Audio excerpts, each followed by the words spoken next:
আজকের ভিডিওটা একটু অন্যরকম। আমরা কথা বলবো প্রেম, সম্পর্ক, সমাজ আর বাস্তবতা নিয়ে, যেটা অনেকেই মনে মনে ভাবেন কিন্তু খোলাখুলি আলোচনা করতে চান না। এদের শাস্তি রানীদের মতো, মেয়েদের রেস্টুরেন্টে নিয়ে কি মেনু কার্ডের 25 টাকা মূল্যের লাচ্ছি খাওয়ানোর মতো হিন্দু ছেলেদের বড়ই অভাব। হিন্দু ছেলেদের বয়স 15 কি 17 বছর হলেই তাদের পরিবারের দায়িত্ব কাঁধে এসে ভর করে। প্রেম করার সুযোগ কই? আর যেসব ছেলেরা একটু আর্থিকভাবে সচ্ছল তারা প্রেম করে, কিন্তু দিন শেষে হিন্দু মেয়ের চাহিদা শেষ থাকে না, সেই প্রেমও দিন শেষে ঝামেলায় হয়ে ব্রেকআপ হয়ে যায়। সেই সুযোগটাই রানা ইসলামের মতো ছেলেরা কাজে লাগায়। নারী হলো বহুরূপী, তাদের মন ভোজা ছেলেদের ও বড় হওয়া। নারী যত ধর্মই বুঝতো, যদি ধর্মই বুঝতো তাহলে আর দিন দিন ধর্ম ত্যাগ করতো না। রানা ইসলাম, তানভীর ইসলাম এবং হুমায়ুন আজাদের প্রেমে পড়তো না। আবার তাদের প্রেমে পড়ে 2-3 বছরের মাথায় শহরের ফুটপাতে 2 বাচ্চাকে কোলে নিয়ে ভিক্ষার থালা হাতে নিয়ে বসতো না।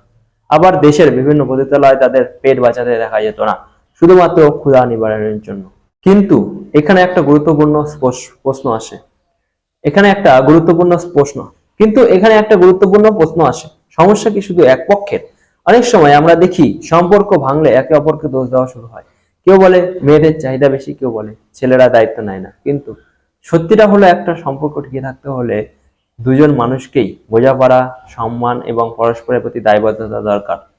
আর একটা বিষয় খুব গুরুত্বপূর্ণ, আমরা অনেক সময় কিছু বিচ্ছিন্ন ঘটনা দেখে পুরো একটা সমাজ, ধর্মকে বিচার করে ফেলি। এটা ঠিক নয়, কারণ খারাপ বা ভালো মানুষ সব জায়গাতেই আছে।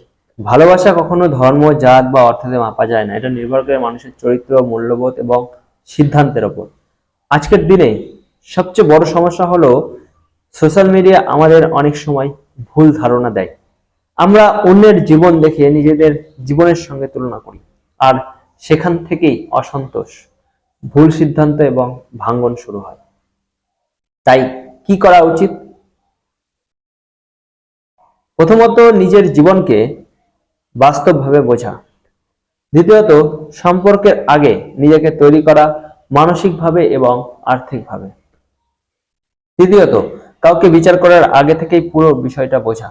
শেষে একটা কথা, ভালোবাসা যদি সত্যি হয় সেটা সম্মান আর বিশ্বাসের উপর দাঁড়িয়ে থাকে। আর যদি এই দুটো না থাকে তাহলে সেই সম্পর্ক টিকে থাকাও কঠিন। আপনার কি মনে হয় আজকের সমাজে সম্পর্কের সবচেয়ে বড় সমস্যা কি? কমেন্টে কমেন্টে অবশ্যই জানান।